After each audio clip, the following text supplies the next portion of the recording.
Hello guys, today we are going to introduce our latest concrete cutting and slotting machine, the iBELL CC40-38. First of all, we will install the base plate assembly in the depth guide. The kit includes the nuts and bolts for this installation.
Now, we are going to install the cutting blade.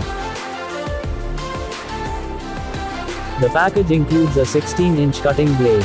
There are two flanges on the spindle. Remove the outer flange after unlocking the bolt with the Allen key. Place the blade on top of the spindle, followed by the outer flange. Then, using the wrench and Allen key, tighten the blade.